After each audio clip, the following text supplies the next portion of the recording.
Hi, and welcome to this live reading from Ignite My Heart by Alicia Street.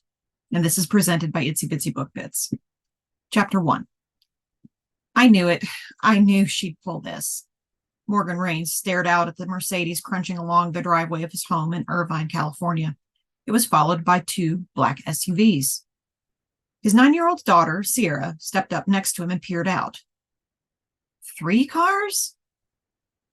Her entourage, probably a PR crew. Sierra spun away and walked across the room, and Morgan turned to see if she was okay, berating himself for forgetting to conceal the bitter disgust in his tone. But Sierra just climbed on the sofa, sat cross-legged, and began fiddling with her phone, acting indifferent. She looked adorable in her black leggings paired with a red tee imprinted with a black silhouette of a kickboxer. He'd brought that tee home for her from his last tournament. Was Sierra's choice of what to wear today her way of telling him she was in his camp? His precocious daughter often did things like that, demonstrating her opinions, and she had plenty through her choice of clothing or accessories. His heart swelled with pride at the strong and confident girl she was, but still he studied her carefully, trying to decipher what she might be feeling right now underneath the bored and slightly irritated pose she was putting on. As if sensing his question, she looked up, smiled at him, and glanced out the window. She's getting out of her car, Sierra said. Morgan's head snapped around, and he looked out the window again at his visitor.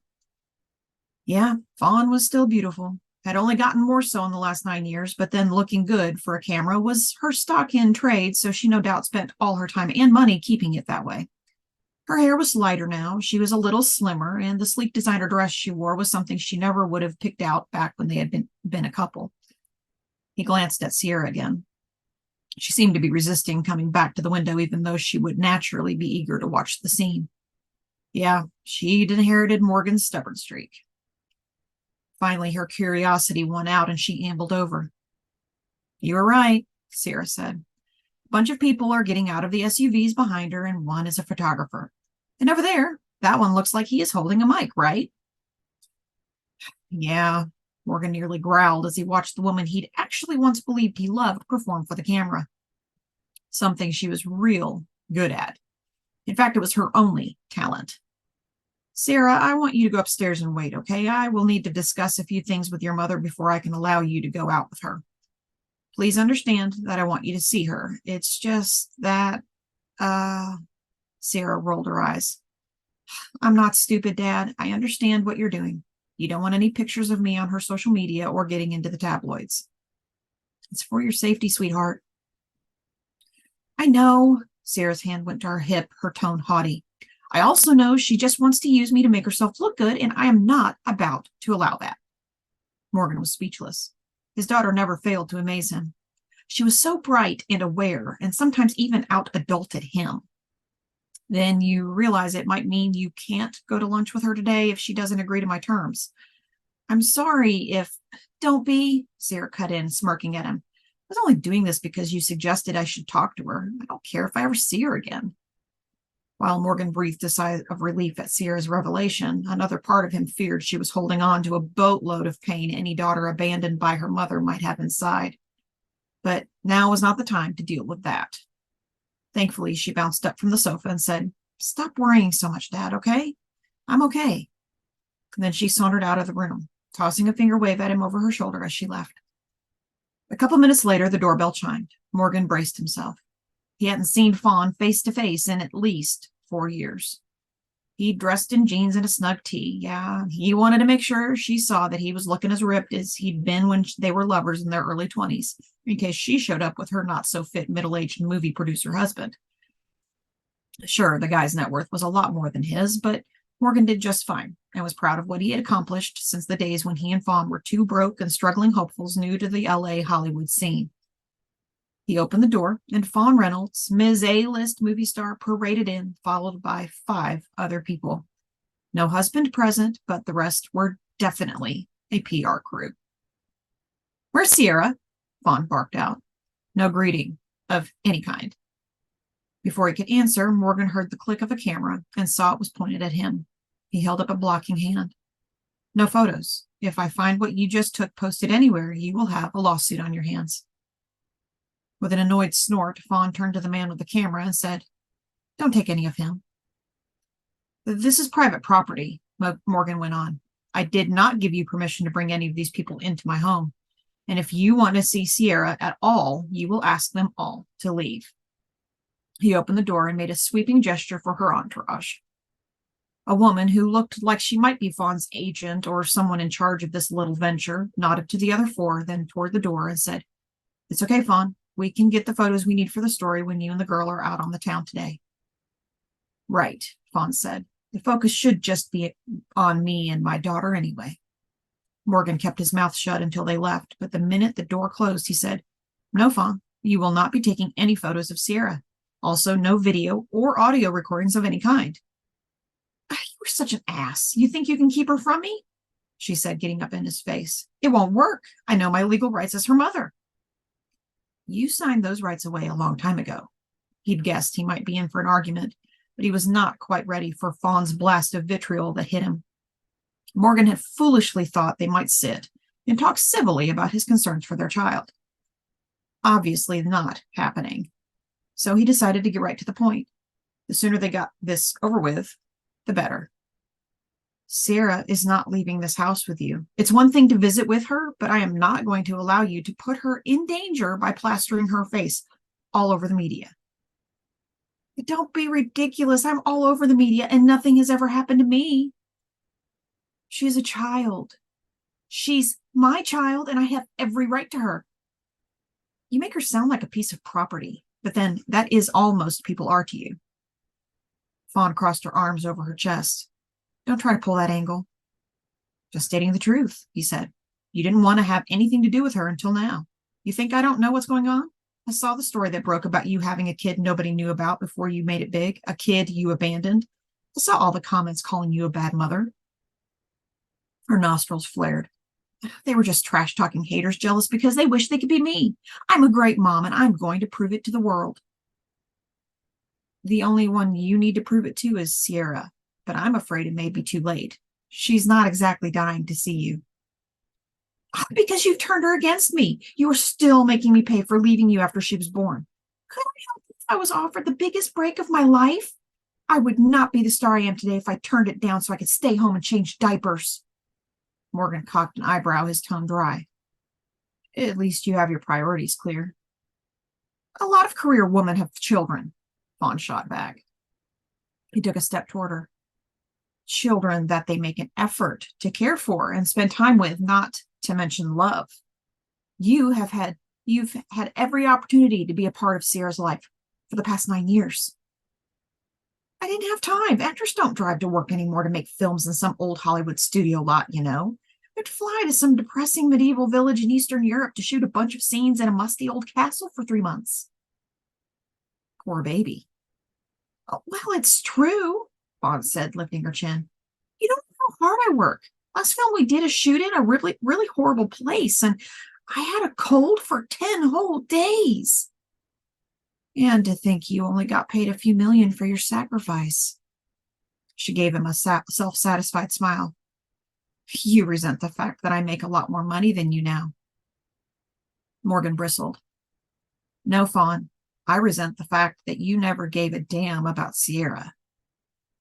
"I did so. I had her come visit me that time." 2 years ago, he said, his voice flat. "I offered for her to come again after that." "Why would she want to? You introduced her as your niece to your latest boyfriend, then went off with him and left her with your personal assistant who scared the hell out of her, which is why she called me in tears, asking me to come get her and bring her home." He still berated himself for having permitted her to go, for allowing his child's safety and well-being to be put at risk like that. "Never again." Fawn waved him off with a tisking sound. "Well, I've changed. I'm married now, and I have settled down.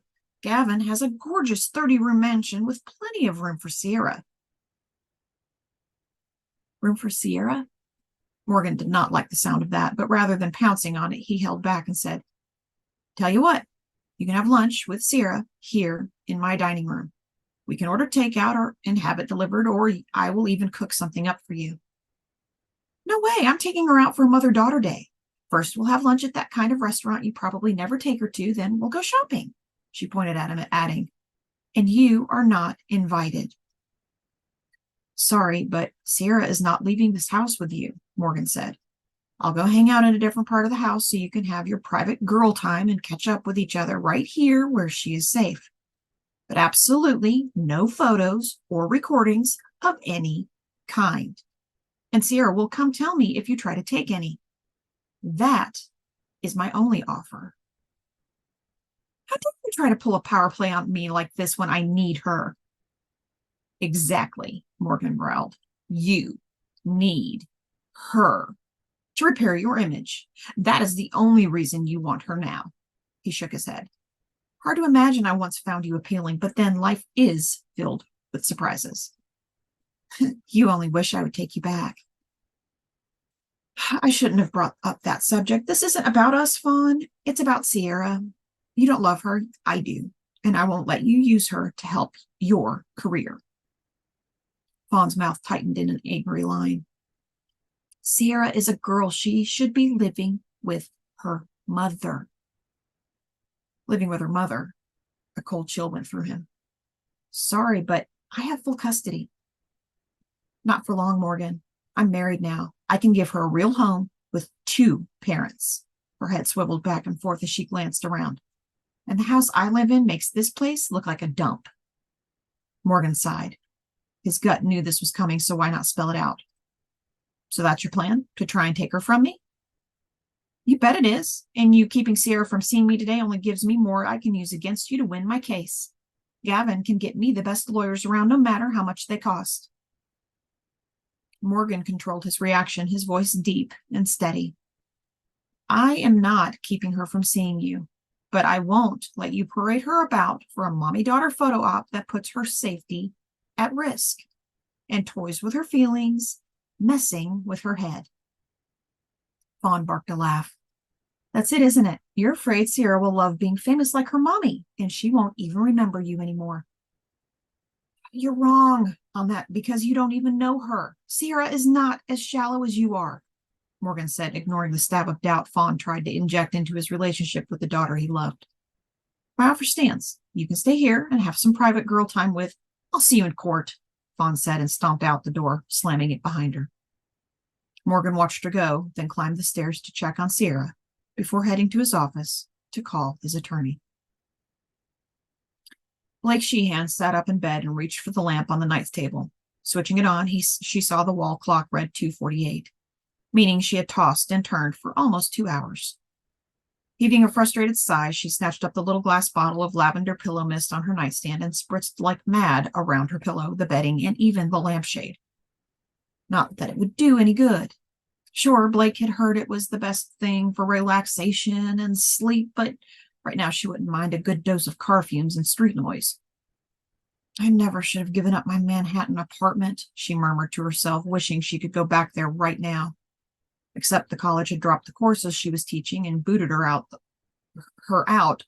along with them, so it was impossible to pay rent without an income. She straightened out her covers, then tried once again to settle into a comfortable position in the bed. What's that sound? Blake sat up, listening for that odd clickety cough she'd heard, or maybe it was a chirpy snuff. Hard to tell through the blaring choir of crickets and katydids. She blew out a sigh. Probably just a deer. She swung her feet to the floor and got out of bed. Please be a deer. Please be a deer, she muttered to herself as she went to the window. Blake stared out into the yard but could not see a thing. It was so dark out there. Before she'd moved into this cottage in the woods of the North Fork, Blake had figured there would be sensor lights around the place, but yesterday when she had mentioned that to her friend Elena, who owned the place, Elena had acted like that would be a sacrilege and said those kind of lights had disturbed the ecosystem for nocturnal animals. Well, the animals might be having a great time, but Blake sure the hell was not. Who would have thought Long Island could feel like the middle of nowhere, she grumbled. New York City is only a couple hours away. She donned a robe over her tank and boy shorts, her favorite jammies. The early September days were hot and humid, but the nights got cool. Making her rounds, Blake checked the locks on all the windows, the back door, and the front door. When she peered out the glass panes on the front door into the night, she hunkered down in a half squat so she could not be seen from the outside. But it was impossible to see anything. Flicking on the porch light, thinking it would help, she realized that might be a dumb move signaling her presence. She was all alone out here. There were other houses around, but none were too close. The cottage was surrounded by woods that would no doubt block any sounds if she screamed. A sudden crash out back near the garden shed had her dashing for her phone that sat on the kitchen table. Someone was definitely out there. What if someone turned out to be a fox or a raccoon? If she called 911 over that, the local cops would not take her seriously if she ever needed them for real in the future. So she did the next best thing. She called her big brother. Typical Harper, he picked up after one ring. Blake used to tease her firefighter bro about always being on the lookout for an emergency, dubbing him Mr. Everready. And of course, he just laughed and translated it into a guy thing about his sexual prowess. Right now, she was kind of glad for his alert and overprotective nature. Blake, what's up? Is something wrong? Now she felt embarrassed. It was the middle of the night, and her brother had a wife and a kid and a business to run. I'm sorry I woke you. I'm probably just having a panic attack over nothing. I shouldn't have called. Don't say that. What's wrong? Yeah, he sounded completely awake. He was one of those people who did not even need coffee to transition from sleep to on-game status. Blake had to have at least 3 cups of coffee before she could be coherent. Tell me, he said. What's going on? All came out in a babbling rush. There are noises outside the house and then would crash out back, but I can't see a damn thing in the yard. I'm surrounded by dark shadows and woods. I feel like a sitting duck. I hate it out here. I wish I could go back to the city, but I have no job now. And hold on, it's going to be all right. He cut her off in that solid, grounded voice of his. And yeah, just hearing it made her feel a little better. There are plenty of well-populated areas here in North Fork where you would be fine, he said. Don't ask me why you agreed to move into that dilapidated backwoods cottage. Because my friend only uses it in the summer, so she said I could stay here rent-free from now until next summer if I just pay utilities. A throaty grunt. You are doing your friend more of a favor house-sitting for her than she's doing for you. I guarantee the heating bill in the winter will be outrageous in that drafty hovel. You'll be paying through the nose and will still freeze your butt off. I told you the extra room in our house is yours if you want it. Blake's shoulders drooped. What a loser she was, on all counts. Aside from the fact she was too old at 28 to have her big bro taking care of her, she knew living every day around Harper and Marnie with their new baby would be like pouring salt on a wound. She would never tell them her secret, would never want to dampen their happiness, but she just could not handle that right now. Thanks, Harper. You and Marnie are so generous, but I will work this out. I shouldn't have called you. I apologize for being such a wuss. I'm just jittery tonight. Probably drank too much coffee. Do you want me to come over right now? He asked her. I could be there in 20 minutes with a state-of-the-art flashlight and check out the grounds. What? No, she said, completely ashamed now. You need your sleep. Not really. You know I always have more energy than I can burn in a day. I could hang out with you till morning.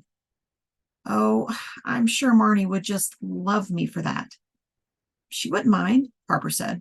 You are my baby sister, you know. Well, right now I am definitely acting like a baby, and I am really sorry about that. She blew out a sigh. I can't believe I called you in the middle of the night. I don't know what got into me. Stop it, Blake. You can call me anytime, any place. You hear me? Grateful for the warmth he'd always surrounded her with, she said. You are the best brother anyone could ask for, but you have enough on your plate without needing to worry about me. I think I should just get a dog. A dog would be a great idea. Yeah, Lena said pets were okay here as long as they don't ruin her furniture, and I haven't had a dog since I was in high school. Remember Tawny? I sure do. He slept on my bed each night guarding me. Harper chuckled. Yeah, he ignored the rest of us, but would do anything for you. Blake smiled at that memory. Okay, that is what I'm going to do. Get a nice big dog.